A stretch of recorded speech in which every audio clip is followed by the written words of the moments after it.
Is there a prompt? There are 6 emergency exits. Hello, everybody. This is Ron, your captain speaking. We are currently 30,000 feet in the air, and we haven't even left the airport. We just lit the joint. Just kidding, a little pilot humor there. We like to have fun. Our destination today is Casablanca, Morocco. So everyone, sit back, fasten your seatbelts, and prepare for takeoff.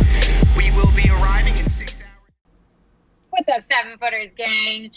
It is the NBA playoffs, and I'm going to kick things off. Jenna here. Jarod, you there? I'm here, man. You know, it's playoffs in the bubble, like bubble playoffs, bubble offs. Okay. It's just now we got to do our playoff game. No, I don't. No, nope, not nope. It's not it. Nope. Not it. Out of all the years I've known you, I thought I was the one that had the move. So this is weird. I guess quarantine's done a number on my dance. Not it. Nope. Whatever,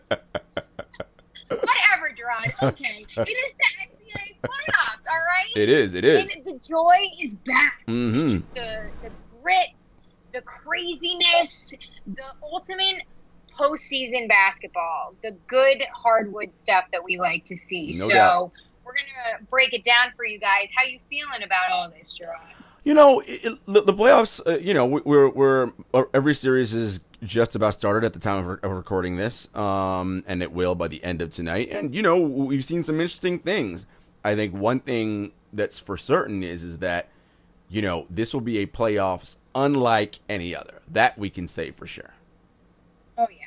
I am very excited. So let's kick it off already because we're a couple games deep. And let's start with the East, all right? Because, you know, my conference, you girls there. Although LBJ's in the West, I got to stick true to my roots, all right? Now, we got the Raptors, number 2 seed, net 7, and they lead the series 1-0, all right? Now, I think we can pretty much clearly tell where this series is going, but I want to hear your thoughts. Look, right. the reigning champ. These are the defending champs. They blew the Nets out, though the Nets did make it scrappy and come back, cut it to 9 in the second half. But you know, the Raptors really just came out and like sort of made a statement. The thing about the Raptors is that look, this team is legit. Like, yes, they don't have Kawhi Leonard anymore, the Finals MVP. We understand that, but everybody else on that squad like went to an NBA Finals and won. So you can't tell those guys they're not championship tested or don't have playoff metal or they're not battle tested, right? You can't say that about these guys. They for sure are that. And so they've already won, and in many ways they're looking at this like no one's taking this seriously. We're going to be out here. We're going to try to defend this title. And guess what? Preseason on our show, I picked the Sixers to come out of the East, but let's be real. The Sixers are not good. They have a major injury. We'll get to them in a minute.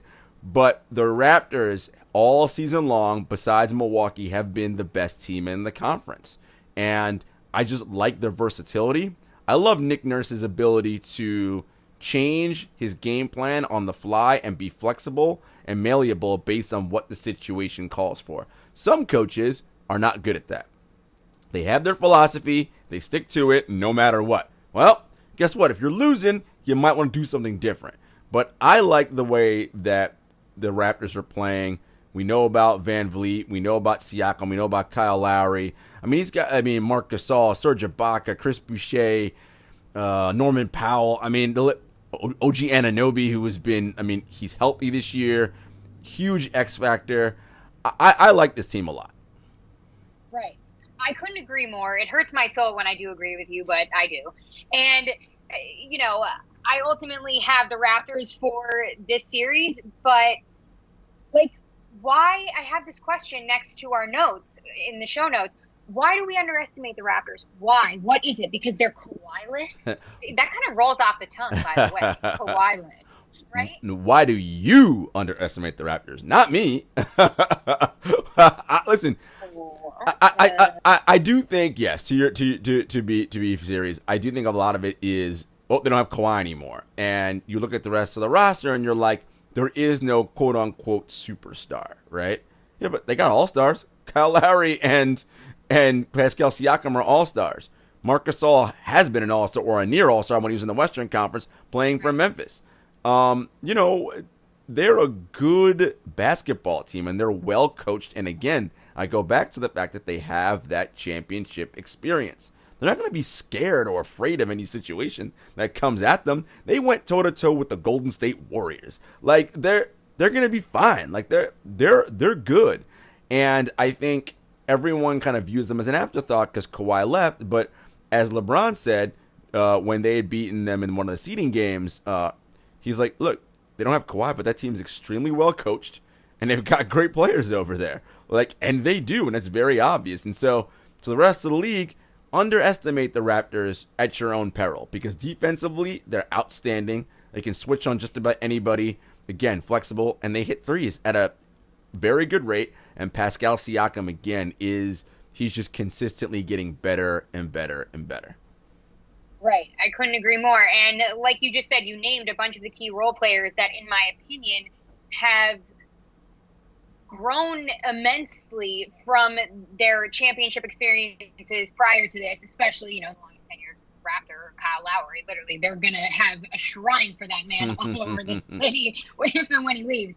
But, I as much as Kyle has had to endure a lot of adversity and loss in, with the Raptors, that has all prepared him for this moment. So they may not have the superstar in Kawhi Leonard, but all of those key players with that championship experience, playoff experience, and the coaching of Nick Nurse, I couldn't agree more. I think they're really going to bring this one out. I don't think it's going to be much of a matchup with the Nets. And then, of course, is Fred VanVleet, who had a stellar game one. I mean, again, another guy who has taken and made big shots in the finals. Like, I mean, this squad is so good. Look, the Nets may catch a game here, but I say Raptors in 5.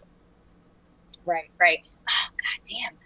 I'm gonna say Raptors in 5 too. It's not gonna go any more than that. No, I'd be I don't extremely surprised, Yes. and everybody's gonna be gassed. So might as well just close out there. Now on to a more chippy rivalry per se. The number 3 seed Celtics and the number 6 seed Sixers. All right, Celtics lead the series 1-0, and we know that the Sixers are on an uphill battle per usual. They have Embiid, but as proven in the past, Embiid is arguably not good enough to carry the team on his back. I mean, we have Tobias Harris, other role players that are stepping up, Thibault, everyone. But with the loss of Ben Simmons after, the kneecap injury and the surgery that put him out for the rest of the postseason, I don't think the Sixers are going to be able to clinch this one. Look, we talk about Joe on this podcast a lot. I enjoy Embiid a lot. I think he's hilarious. I think he's ultra talented. He is on a short list of guys in the league who can be MVP and Defensive Player of the Year in the same season. He's that talented. But we're still asking questions to this stage about his fitness level and how committed he is to this, etc. And it's like, look, man, like, until he demonstrates that he's about that life, like literally about being the best player in the world, I'm good. Like, I'm done on the Sixers. Like, no Ben Simmons is a real problem for them. They don't have enough shooting on that squad. Like, I just, I don't like the makeup of this team right now. Like, Simmons being out, and they didn't have the progression this season I thought they were going to have. Because as I said at the top of the show, I picked them preseason to come out of the East. Because you look at that roster talent-wise, when all healthy, there's no reason this team should be as underachieving as they are. But there's some questions you got to start asking internally there. Is Brett Brown the right guy? That's one thing. But secondly, where is Embiid's commitment level and Simmons' commitment level to be the cornerstone guys of a franchise and go on deep playoff runs and be long-standing title contenders? Up to this point, we have not seen it. So I'm kind of good on the Sixers. And as far as the Celtics go, they're just a better coach team. And they're just better right now. I mean, Brown and Tatum are so good. You've got Kemba Walker. Now, they did lose Hayward. He left game one on crutches. Turns out he's got a severe ankle sprain. He'll be out at least 4 weeks. So he's going to miss the rest of the first round and likely a good part of the second round as well. So, but even with all that said, it doesn't matter. The Celtics are good enough without Hayward to beat Philly. Philly might get hot from 3-1 game and they may win one, but Boston in 5. Like I just This team does not, to me, seem like they've, and the Sixers I'm talking about, have the fight to, do much more than steal a game here. So Boston in 5. Yeah, I'm going to be around there. I mean, I'm definitely going to say that the Sixers may give them a run for their money if they catch a couple lucky games, but like you said, Celtics are the more put together team. Kemba Walker fits like a glove with that roster. Tatum is just, maximizing his potential. And Jaylen Brown. Jaylen Brown, no brainer there too. And they're a young squad and they're good. They're finding their footing. It's good things are happening for them. They really are. And it's unfortunate with the Sixers too, because we've had these conversations over and over. I feel like we keep talking about a toxic relationship that's not working out romantically, because we've had these conversations before, we've asked these questions, but the only question we really haven't turned to with the Sixers, because we question, is the duo in Embiid and Simmons good and this and that, but Brett Brown, is he going to be on the chopping block if this does not work out past at least the first round? I mean, you'd have to imagine so, right? Like, I don't know how you – and look, I'm never someone to advocate for, like, people losing their jobs and, like, fire that guy or whatever. But, like, it's clearly not working. Like, something is not right over there. Now, again, as I said before, a lot of the blame has to go on Embiid and Simmons. Like, again, these are two of the most talented players, like, in the NBA. I mean, think about this. Both of them could, when they are realizing their talent, I mentioned Embiid about MVP, DPOY. They are two guys that can be all-NBA offense and all-NBA defense. Like, that's how good they are. Each of them. That's how talented they are. But it's like, talent only gets you so far in this league. Everybody in this league's got talent, or else they wouldn't be here, right? So, why are we still not getting to that next step? Again, we're still questioning fitness level for Embiid. We're still asking why Simmons isn't shooting, although before he got hurt, he did start shooting some threes. I mean, these are the things that have to happen. And for Brett Brown, look, it would surprise me if he's here again next season, but, the dude's got like 1,000 lives, so he might be. He might be. No, I know. I couldn't agree more. I mean, the organization has backed him this far, but again, if this kind of repeat upset happens again, then I think we're going to see some major changes No doubt. Whatever off season, I guess, that we have. I don't even know the schedule anymore since we're playing in a bubble.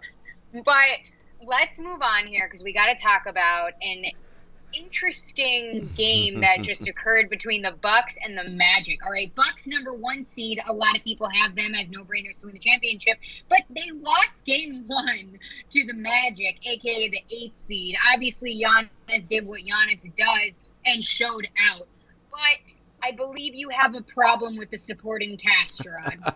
Well, look, let's not, first of all, it's game 1. Let's not overreact. Right? I think what happens a lot of times is in this news cycle and everything, we overreact to game 1s. I will say this, however. I don't overreact to game 1s, but game 1s do tell me something. And this is what I mean by that. The Bucks all season came out being like they were so disappointed about how the prior season ended, right? They got to the conference finals. They were up 2-0 on the Raptors, and they were leading in game 3, right? And the game went to overtime. They lost. They said what a bad taste in their mouth that was, right? To lose 4 straight games. Okay. So, if that's in my mindset, right? And you're like, no, we're going to come out and be better. That's what it looked like to start this regular season before the pandemic, right? The Bucks jumped out to a huge lead in the regular season. Number 1 defense, number 3 offense, number 1 net rating. All the great regular season things we see. Giannis likely going to win his second MVP. All that jazz. To me, when the playoffs start, if you have that bad taste in your mouth from last season of how it ended, you come out game 1 and you blow the doors off the Orlando Magic. Who, by the way, no Aaron Gordon, no Jonathan Isaacs, right? Like, you blow the door off that squad. They did not, right? Like, and it's... They didn't even knock. And it's sort of just like, well, again, I'm not overreacting, and I'm going to tell you my pick right now.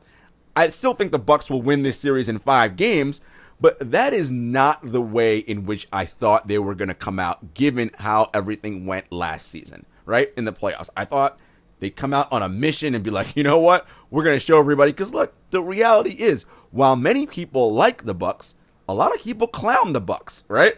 They're like paper champs. Yeah, you're good in the regular season, but come playoff time, man, we're not so sure. In the group chat I have with the guys, Jamal sent the text, and it was 2 images. He's like, someone just sent me this. Bucks in the regular season versus Bucks in the playoffs. The image of the Bucks in the regular season was a deer, because, fear the deer, Bucks, on steroids, like pumping iron, like jacked, looking like ferocious. Then the picture of the Bucks in the playoffs was Bambi. And I was like, yo, like, I mean, if there isn't anything, like, more fitting, like, and again, I'm not overreacting to game 1, but yo, you're the number 1 net rating team, number 1 defense. Like, this is not how I expected you to come out. And by the way, we talked about coaches who are not amenable to changing their plan. The Bucks defense all year that has gotten them that number 1 defense is, we give you nothing at the rim, we'll give up threes, but we give up threes to certain people, right? We'll let certain guys shoot threes. Well, guess what? Threes are a high variance kind of thing. Well, Orlando hit threes today, right?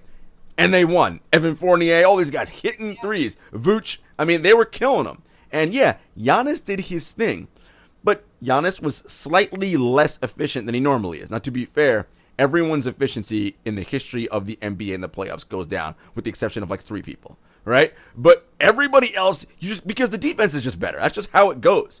But if you can get Giannis to be less efficient like he was today, 48% from the field instead of his usual 55%, right? So taking him 25, 26 shots to get 30 points, 30 plus points, as opposed to doing it on like 20 or 22 shots. That's more possessions eating up, right? And in the playoffs, possessions matter. And so for me, I just don't like but he was still excellent. I don't like what I saw from Middleton, DiVincenzo,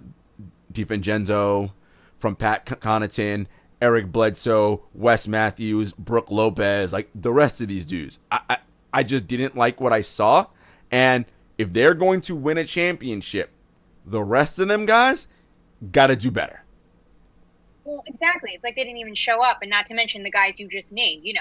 Lopez, Bledsoe, Middleton, all of them. Middleton, yeah. These aren't first year, second year guys. Like, we were talking about having a conversation about Bledsoe being a number 2. Can he step up to be a number 2? Right. That's what we were talking about. Well, Middleton's their 2, and then and Bledsoe's their 3rd best guy. But it's like, Bledsoe had a bad playoffs last year. Middleton was actually good in the playoffs last year. He wasn't good tonight. Again, I'm not going to overreact to game 1. Like I said, I think Milwaukee will still win this series in 5 games.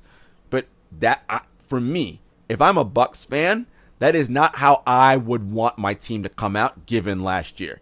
You're playing a team that is undermanned. Now, granted, to be fair, Magic are well coached. Steve Clifford is a excellent coach. And the Magic did beat the Toronto Raptors last year in game 1 of their series, and the Raptors won the title. So if you're a Bucks fan, hold your hat on that. But again, still in all, the way in which they came out to me, I mean, they were down double digits early. I was like, yo, y'all are out here trying to be like, no, this is us. Not how I thought they would come out. No, I mean, maybe it was a bit lackluster because, they thought, okay, it's the Magic or the 8th seed, not to mention they don't have Isaac or Aaron Gordon, but dang.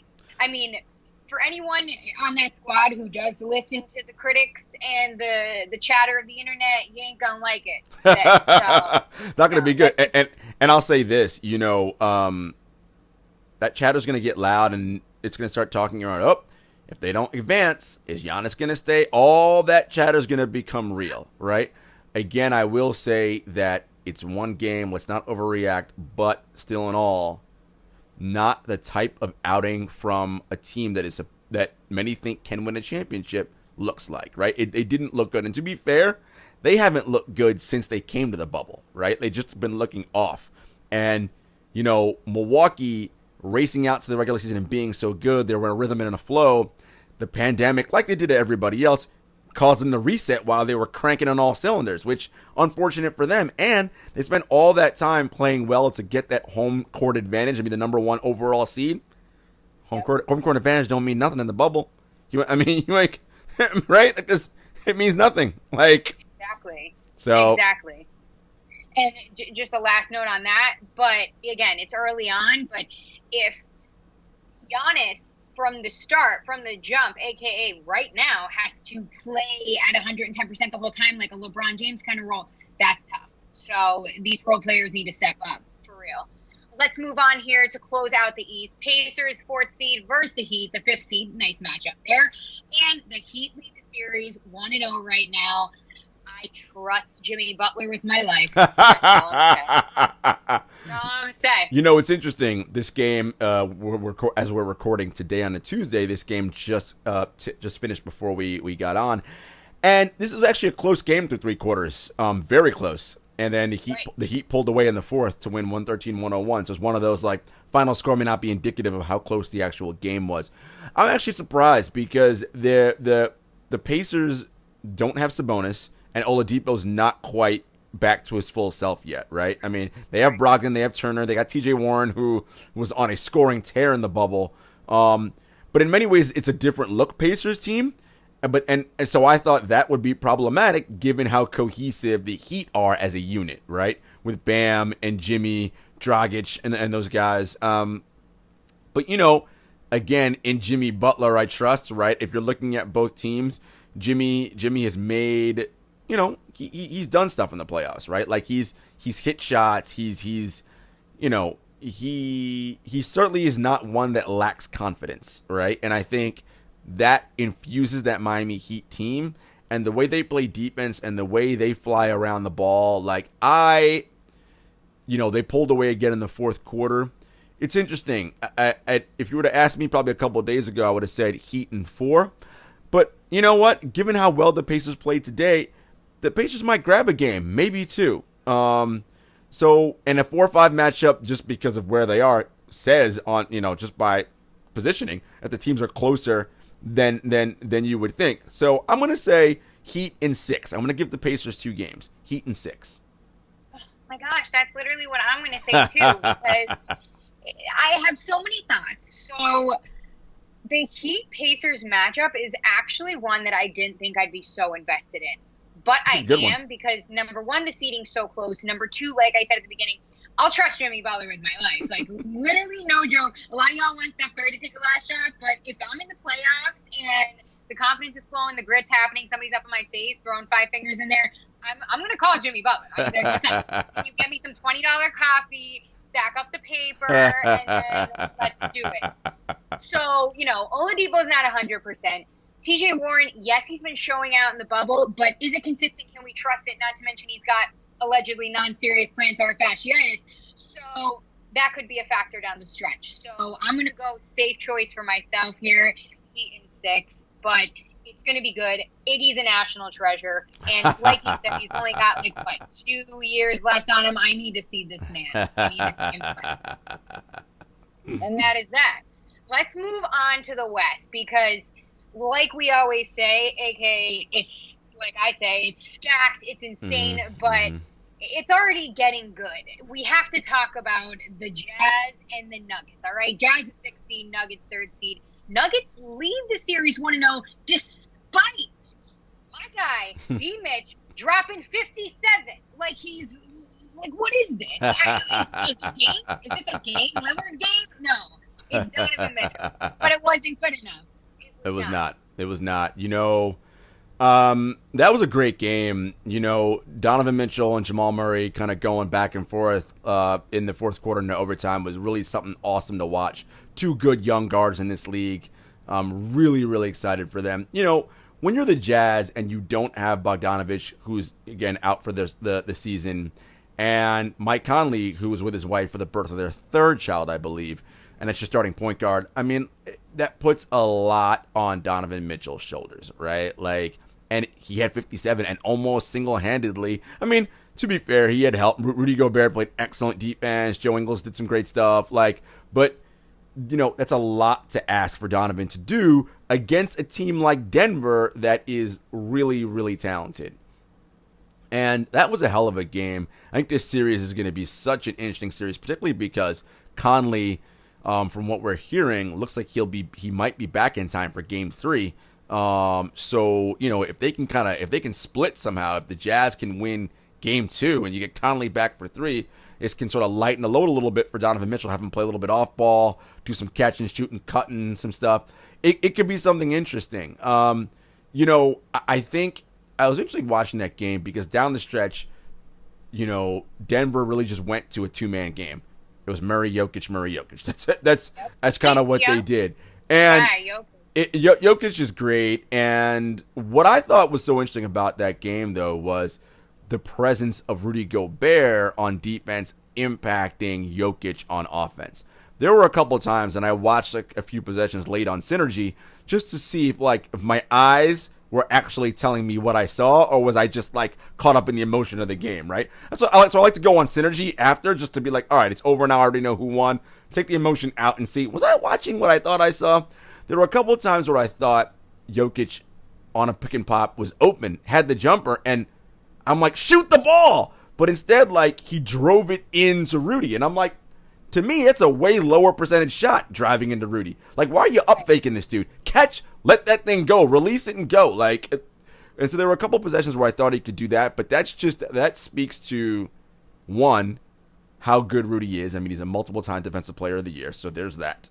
And, I think that's what you like to see in these games is the best players in the world and the chess matches that go on, right?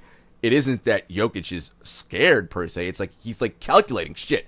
Should I go for the up fake here? Try to get him off his feet, drive by and pick up a foul? He's trying to calculate what to do because Rudy is so good defensively. And I think the matchup between Gobert defensively and Jokic on offense is going to be so interesting as this series moves on. Oh, yeah. I couldn't agree more. I think it's going to be one of those more, down in the paint, in your face, grueling series like we would see, with the Rockets and that kind of deal. So the defensive matchup is a great one, and I know Jokic is your guy. Well, Not to mention, he's got a couple pounds off.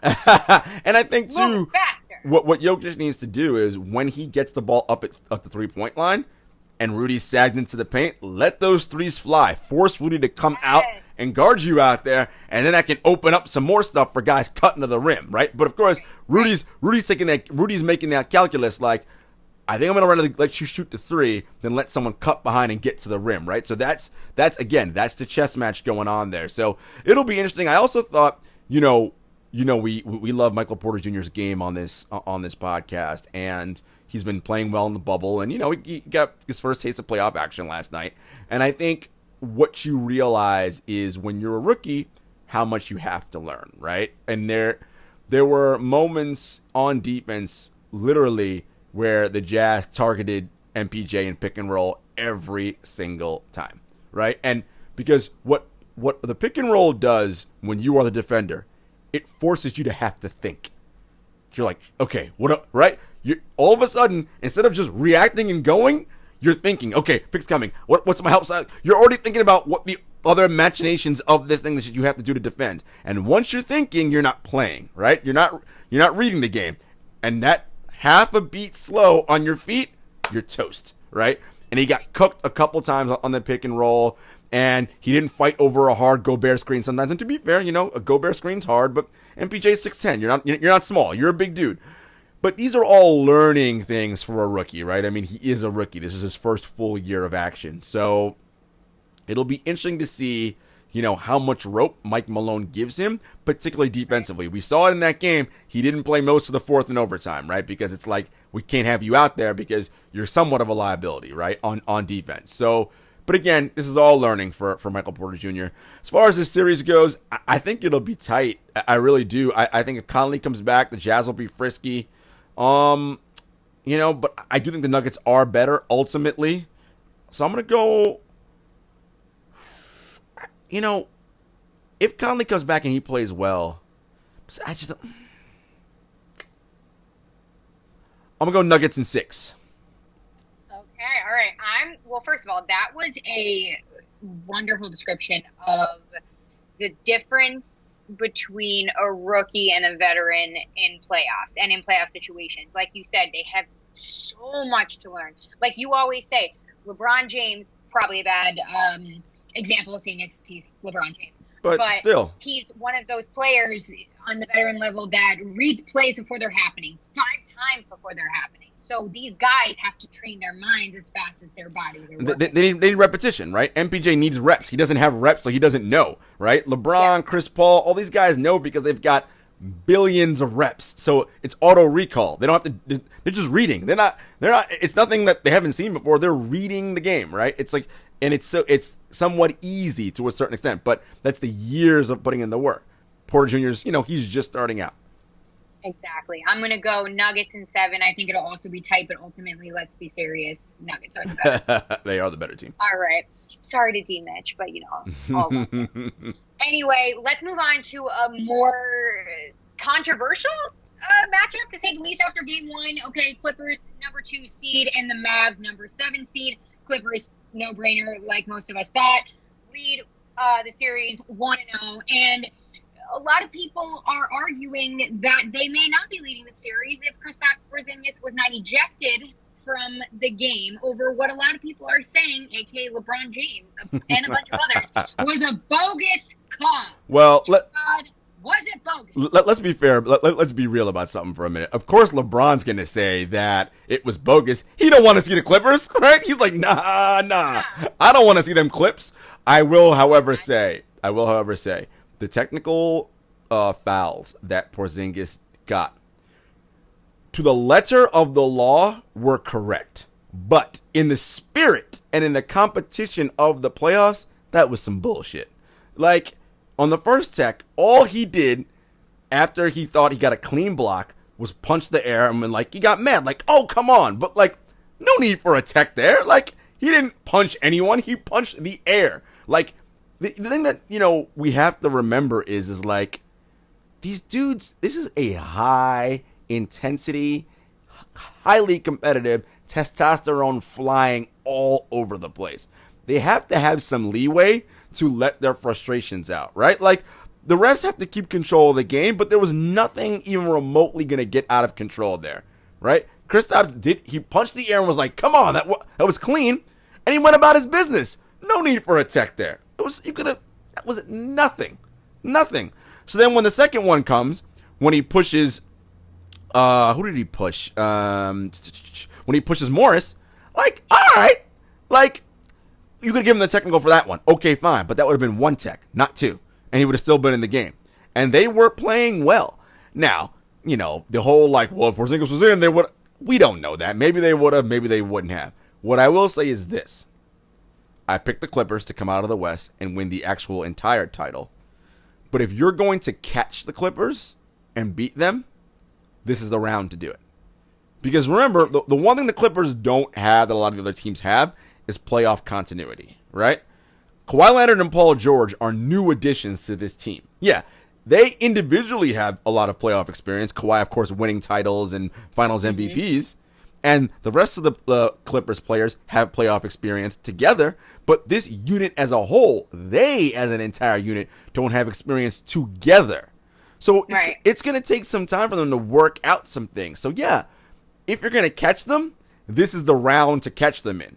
The only problem with that, though, is that Dallas' defense isn't good enough, right? They can score a ton of points. Luka and KP, I mean, what a hell of a combo that is, right? They are incredible. I mean, Luka Doncic, we know all about him.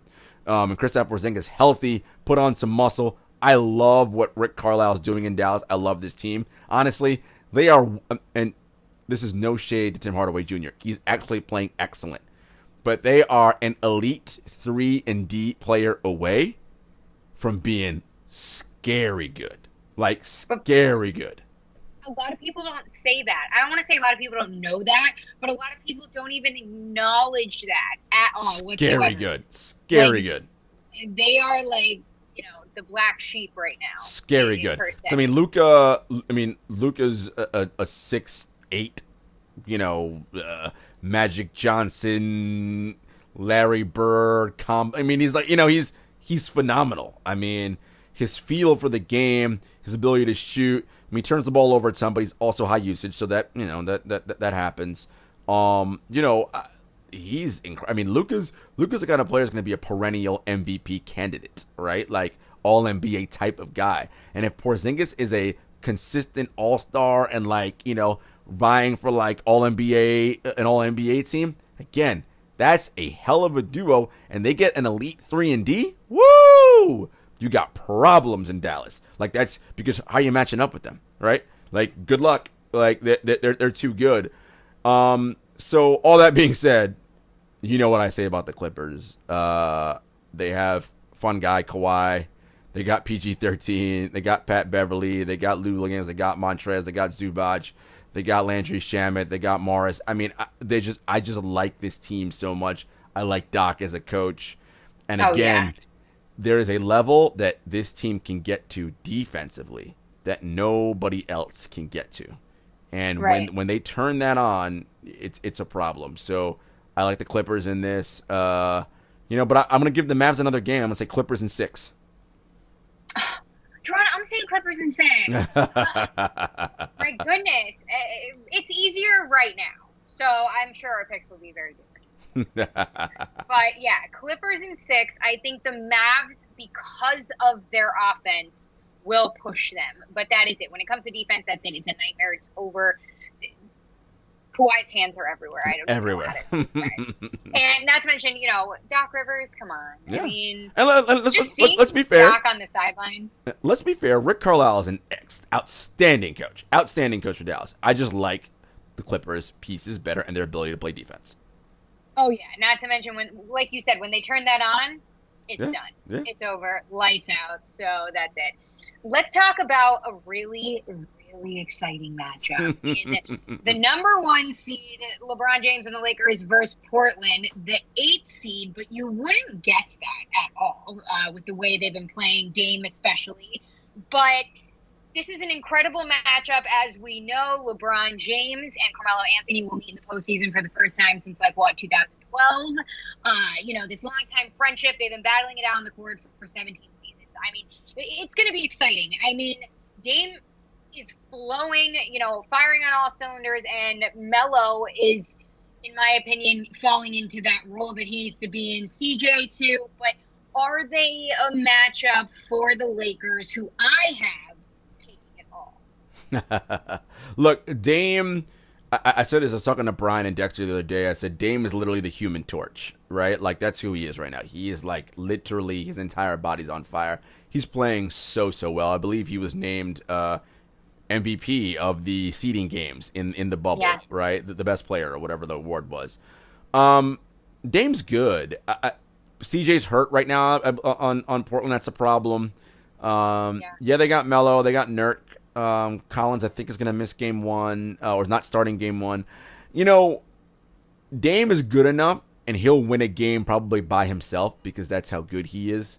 But the Lakers have too much. I mean, LeBron James and Anthony Davis, who's guarding them on Portland?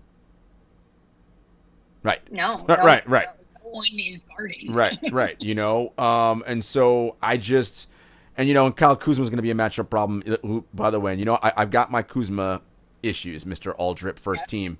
But he came back to the bubble playing more consistent. His shot is on. He clearly was working on his game during the hiatus.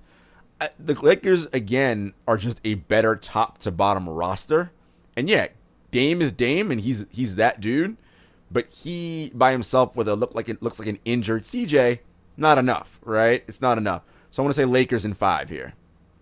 Yeah, what's CJ been playing on what was it? A back. His back, that's backs don't heal by playing. Backs, right? So I mean, it ain't gonna get better as they go on. So now CJ's a gamer. He's tough. He's gonna gut it out. But it's gonna be a large load for Dame to carry. And let's be real, they had to play so hard in the seeding games to get themselves to this point to even get into the 8th seed. At some point, that's gonna wear on Dame. Right, exactly. And, you hear all the stories about Dame's teammates coming out and saying, he told me we were going to make the effing playoffs, at this time, No whatever. doubt. And, we did, and this and that. But like you said, I mean, there's only so much adrenaline we can run on here. And not that he's not good enough or anything like that. He just doesn't have the pieces that the Lakers have when it comes down to it. No doubt. The matchup in LeBron James and Anthony Davis, that's just tough. That's just tough. That's a tough cover for anybody. Definitely for Portland. Right. And the thing is, I'm a LeBron James fan, but taking that out of the equation, like, think about it. It's going to be so fun. It's not going to happen, during the first round probably, but when he turns it on. Well, that's the question, right? Is he in zero dark 30 mode, right? And if he is, because, LeBron had a little bit of that growing issue and was kind of a little wonky to start the bubble. Nervous. So we'll see how he looks coming out. Oh yeah, I'm excited. I'm going to go Lakers in 6. Wow, you give the Blazers 2 games. Okay. I'm going to give them 2. I think that they have enough firepower in Dame to launch them into that. And LeBron could, not be 100%, and they could, so that's true. So, I'm going to give them a game. Okay. But that's it. Okay. That's it. But, I'm staying true to my Lakers through and through. And also in round 1, did you see the news that for game 4, the Lakers are going to wear Kobe jerseys? Yeah, so that'll be emotional, of course. Given the death of Kobe that happened earlier this year in January. Yeah, this is a big season for the Lakers in so many ways. Oh yeah, it is. All right, let's close out the West here with an interesting matchup, to say the least. The Rockers. Let's go with the Rockers. The number 4 seed, the Rockets, and the number 5 seed, the Thunder, which nobody thought that would happen in a million years, but it did. So, interesting matchup, obviously, because we know that the Chris Paul-led Thunder, of course, with, Shai Alexander is, a matchup because you see Chris Paul, who obviously came from the Rockets. So, what do you think about this matchup? I think we can easily say that the Rockets are going to take it, yet. Well, that's the thing. I don't know that. No Russell Westbrook to start. He's got a strained right quad, although he had a follow-up MRI and he's healing. And Mike D'Antoni said today, we're not ruling anything out. So who knows? Westbrook could even take the floor tonight. I mean, if anyone would do it, it would be Westbrook, right? Yeah. Everyone knows how I feel about Harden. He's one of the best players this game has ever seen. He is a master craftsman on offense. Like he really is. And really one of the best players I've ever seen in my life. The Rockets do that small ball thing, right? Where it's just like small dudes out there and we just bomb a bunch of threes. And that's all well and good. But, part of that is they need P.J. Tucker to hit corner threes, which he's very good at. But P.J. Tucker's going to have to guard Steven Adams on the other end. And Steven Adams is a monster of a human being. He's large. And it isn't that P.J. Tucker isn't tough. P.J. is one of the toughest guys in the league. But what playing defense does to you is it takes your legs from you. And when Steven Adams is just leaning on him all series long, PJ's legs are going to become a little less, a little less, a little less. And you know what you need to shoot threes? Legs, right? And that if we have a series where PJ's corner 3 numbers aren't what they normally are, that could be the series. Not to mention Chris Paul, Shai Gilgeous-Alexander, and Dennis Schroeder. That when they go 3 guards, I mean, that is woo. And SGA is so good, so good. Oh. Who's staying in front of him on Houston, right? He's excellent. And again, Chris Paul's older, but you got the crafty veteran in Chris Paul. So good. He just sees the game on so many different angles and levels. And Dennis Schroeder has been an all-star in this league, and is so fast with the basketball. They're going to be a tough out. I just, this is a toss-up series to me, to be honest with you, especially with the Westbrook injury. I'm going to say Thunder in 7. Let's go 7. I'm going to pick OKC to pull the upset.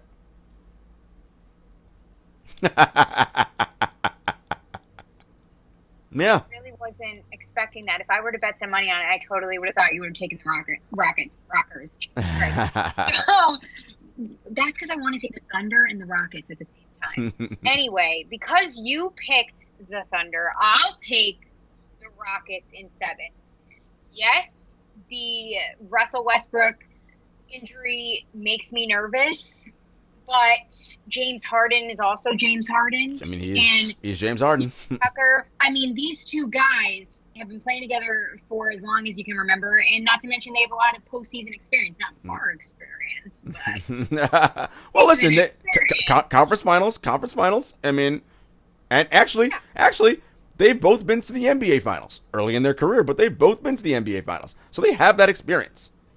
Right. And the thing is, why I do pick the Rockets too, because although the postseason brain and Chris Paul really gets me going, but the reason why I take the Rockets is because I feel like, and I hate to say this, but like I feel like deep down they know that with this collective team, this is the last shot. I mean, this is it. This is This it. is it. They're going to have And to it go might through a be major retooling in the offseason. right. So I think that they're like, you know what? Let's leave it all on the table right now. Let's do it because this is it before we basically probably are going to split this team up because Mike D'Antoni, what? He's on a 1-year contract, right? Yeah, This is it. pretty much done after this, whenever it ends. It's going to look real different down there. So Rockets in 7, and that is all she wrote for the prediction portion of this. All right. You know, like we said, we got a big matchup in LBJ and Melo. Mm-hmm. As we know, there's obviously a major narrative storyline behind this. I mean, they're part of the Banana Boat crew. You know, everybody basically knows that story. Who's even the casual NBA fan? They all vacation in the Bahamas. And if you guys didn't know, they reminisced on the time that LeBron James, I shouldn't even be laughing, saved Carmelo's life because he didn't make it back to the boat on time. They all jumped out and of course, you know, I would expect nothing less from LeBron James after I read this story. Melo told this story as if there was a new Jaws movie. Literally, it was like Castaway or something. He was like, he literally grabbed me with one arm and was swimming with the other back to shore. Basically like how he took the Cavs to the finals with that garbage team. He saved Melo and took on the trenches of the sea. So, you know, it's a nice narrative to have in the first round. Well, I'll say this: it's a little overblown, right? A little narrative based. But what I will say about this is, I do love the friendship that Banana Boat crew has, and that the genuine level of love and respect those guys have for one another. And it's also, they're being nostalgic and looking back because they realize, you know, they have less basketball in front of them than they had, right? Like, they're coming towards the end now. Like, this is the end for them. Like, they're not, I mean, we're not going to be seeing them playing another 10 years. Like, we are winding down. They're in the twilight, or the back nine, to use a golf analogy, of their careers. And so it's nice for them to have this moment and see it and just, you know, reminisce about, because these guys have been knowing each other for a long time, right? Since AAU days when they were kids, right? So to come from all of that to where they came from, to grow into the men and the family men they are now, it's just an evolution of life, and it's wonderful that they get to see it and share it with each other, right? Like how many people are so fortunate in life that a close friend of theirs is someone they get to share their career with, right? To a certain extent. And so it always reminds me of what we always talk about in this show, which is, yeah, these guys are phenomenally talented athletes. They're super famous, popular, wealthy, all that. But they're humans at the end of the day, right? And this is just a really cool human moment. Oh, yeah, 100%. I mean, you got to love it. And not to mention, I can't wait to see D. Wade, you know, going off on Twitter, too, like talking about his brothers facing off. That's fun, too. Also, we've talked about this before. Fun fact, what is it? Chris Paul is the godfather of... Yes, yeah. Or is it vice versa? I believe Chris Paul's the godfather. It's like, it's all intertwined. It's like Paul, Melo, LeBron, it's a lot. Yeah, they're gonna be sipping red after this one, so that's about that. Let's talk about a quick note here, too, by everybody's favorite, unless you love Woj more, Shams. He reported that the NBA did inform its teams of finals dates that they're subject to move up. But they're looking at Game 1 around September 30th, Game 2 October 2nd, and so on until about the second week of October. So, again, subject to move up, but that's when we should be seeing some, you know, finals basketball. So that's what they're hoping, because they have to think about next season, which, by the way it's looking, they're going to start next season in a bubble too. So stay tuned for that. Y'all don't want to see me trying to lurk right into that bubble. That's all. No, you're definitely on the not approved list, no doubt. I was just gonna say, I'm probably definitely falling in that category. You are the not approved.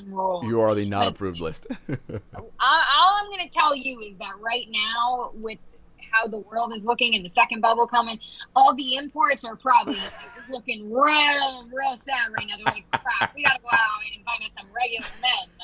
Like, that's it. That's all you got to say about that.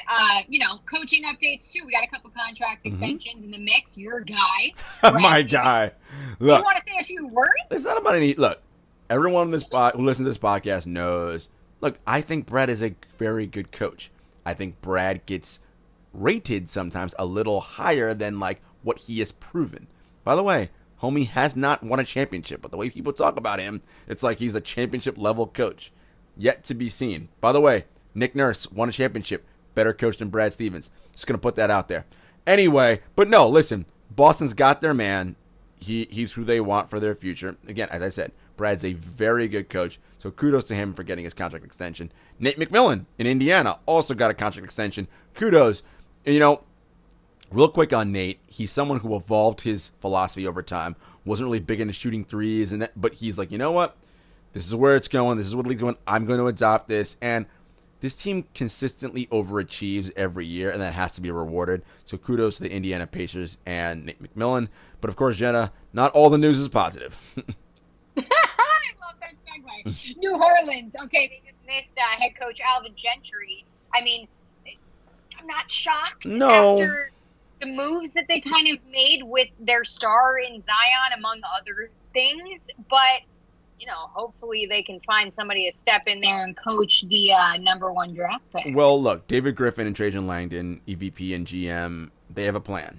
And whomever they hire as their coach is going to be lockstep on board with believing in the science, which is what I believe David Griffin's going to be using as it relates to Zion Williamson, and making sure that they maximize his career. So stay tuned. That, by the way, is a very attractive job. I'll be very curious to see who winds up down there. Yeah, I couldn't agree more. So that is going to be interesting. And I will say this. Everyone's throwing out like Jason Kidd, Mark Jackson, and I'm not, whatever, fine. Recycle names that you know. No one knew the name Nick Nurse before he got to Toronto. That's all I'm going to say. You couldn't be more right. And he's a phenomenal coach that doesn't get enough credit. Should have been coach of the year this year. Like, I mean, you lose Kawhi, and it's the same exact. You're basically the same exact team as you are record wise. Like, I mean, exactly, and that says a lot. Yeah, that's a really good point, because to sum it up, basically, in the value of Nick Nurse, you're the same team without the mega superstar in Kawhi Leonard, which says a lot about how much the growth has happened there, and that does not happen without a great head coach. No doubt. So, again, I love how this just turned into a Nick Nurse, like loving him, because we have to go negative again. But the Chicago Bulls also got rid of their head coach, Jim Boylan, and they're starting a new era down there in Chicago, and I hope so, because better than the previous era. Like, I mean, Jim Boylan's one of these, like, remember he was the guy, like, you got to show up on time on the clock and all that. It's like, dude, like, that whole macho tough guy, like, I mean, okay, cool, like, if that's your bag, but clearly that wasn't resonating with the players, right? Like, I mean, ultimately, respect these dudes as men, right? Find that respect ground first, and then you can build from there. Clearly, that wasn't happening in Chicago. So, that franchise, woo, talk about dumpster fire. Yikes. You haven't said that in a while. Yeah. I'm so happy that dumpster fire. ended on such a fiery note. Get it? I see what you did there. Our banter is so fun. We'd be really good on the morning show. Or Shouts to anybody who wants to put us on a morning show. Thank you. Seriously, we're available. You have our hands. We're available. Literally all the time. Anytime. We're not dead. I'm dead. Oh, I love you, Jarod. I can't believe it. All right. Well, that is it for our edition of the 7-Footers playoff prediction episode. It was a ton of fun. You guys now have our picks. They are solidified on the Spotify podcast, YouTube universe. Mm-hmm. So check them out and then stick it to all of us when we're wrong. Well, you can't be that wrong because you have most of my picks. You're not that wrong. You're gonna be pretty close to right. But thank you, folks, as always, for joining us. You know where to find us: Apple, Spotify, YouTube, all the things, Twitter, Instagram, Facebook. We'll see you guys soon. Take care. Peace.